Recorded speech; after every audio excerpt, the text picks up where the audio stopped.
जीवन में संकट किसके नहीं है, मुसीबत किसको नहीं है।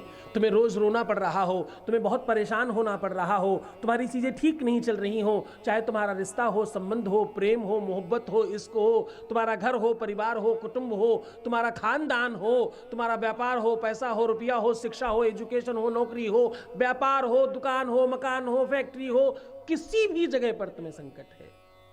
इन सारे संकटों का सीधा हल शिव महापुराण में बताया गया है। अब तुम्हें 5 महा उपाय बता रहा हूं। शिव महापुराण के 5 महा उपाय, और ये सब बिलपत्र से संबंधित है। 5 वो उपाय जो बिलपत्र के हैं। ये पांचों के पांचों उपाय अपने आप में महत्वपूर्ण हैं।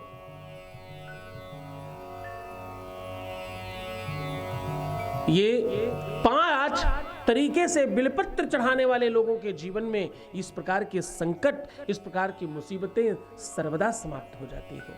शिव महापुराण में बिलपत्र को बहुत महत्व दिया गया है। त्रिदलम त्रिगुणाकारम त्रिनेत्रम चात्रिधायुधम त्रिजन्म पाप संघारम बिल्वपत्रम शिवार्पणम। ये बिलपत्र भगवान शिव के ऊपर चढ़ाने से, ये बिलपत्र नहीं है, ये स्वयं भगवान शिव है। इसके ऊपर वाली पत्ती और बीच की जो अलग अलग 2 पत्तियां होती हैं इधर उधर, ये भगवान शिव के तीनों नेत्रों का समूह है। वो देख रहे हैं आपको। पहली वाली पत्ती जो ऊपर की ओर होती है और नीचे वाली पत्ती के बीच में जो जगह होती है, मात्र उतनी सी जगह में 33 करोड़ देवी देवता वास करते हैं। हाँ, जो नीचे की तरफ बिलपत्र की डंडी में नीचे की तरफ गांठ होती है, उस गांठ को तोड़कर बिलपत्र चढ़ाना चाहिए। बिलपत्र को पीछे से हमेशा उल्टी चढ़ाई जाती है।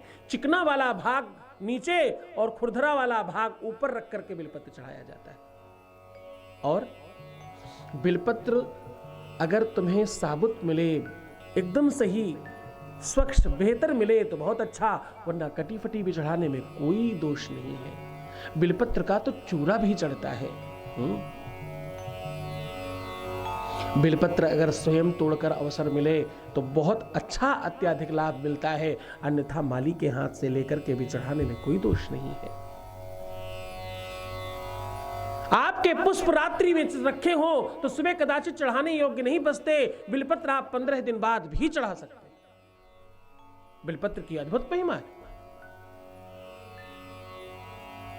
बिलपत्र के पेड़ के नीचे किसी सीसी में शहद भरकर अगर अपने किसी खास का नाम लिखकर उसमें डाल दिया जाए और बिलपत्र के पेड़ के नीचे दबा दिया जाए तो उसके जीवन में प्यार बढ़ता है। जिसका नाम तुमने लिखा होगा ना, वो सर्वदा 1 जन्म नहीं 7 जन्मों तक तुमको ही मांगेगा, तुमको ही चाहेगा। प्रेम विवाह की संभावनाएं बहुत हद तक बढ़ जाती है इस उपाय से।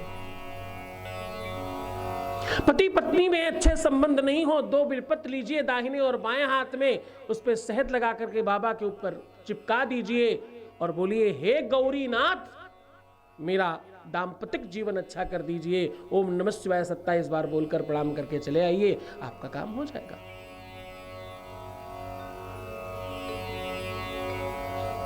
एक अखरोट के साथ 7 बिलपत्र लेकर के, बिलपत्रों का समूह इस प्रकार से बनाना जैसे चक्र बनाया जाता है, चारों तरफ उसको घुमा घुमा के गोल कर देना और रखकर बाबा के ऊपर से अखरोट रख देना। ऐसा करने से जिस भी बच्चे के नाम से तुम करोगे, वो बच्चा ज्यादा पढ़ने लगेगा, ज्यादा शिक्षित हो जाएगा, ज्यादा ज्ञानी होगा और आपकी बात मानेगा, सुसंस्कारी बना रहेगा, जिद कम करेगा।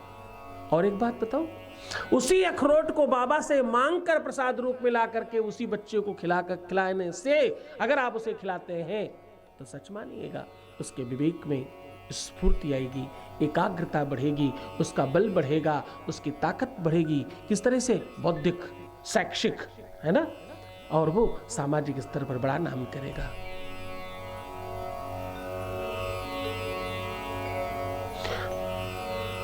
बिलपत्र में लाल चंदन या पीला चंदन या सफेद चंदन लगा करके बाबा शिव के ऊपर चढ़ाने से आपके जीवन के पाप ताप समाप्त होते हैं, बुरे कर्मों से मुक्ति मिलती है, तुम्हारे खराब कर्म, खराब दोष, खराब स्थितियां समाप्त हो जाती हैं, ऊपरी चक्कर खत्म होता है, तंत्र मंत्र यंत्र किया कराया कम हो जाता है और रोग समाप्त होते हैं ऐसा करने से।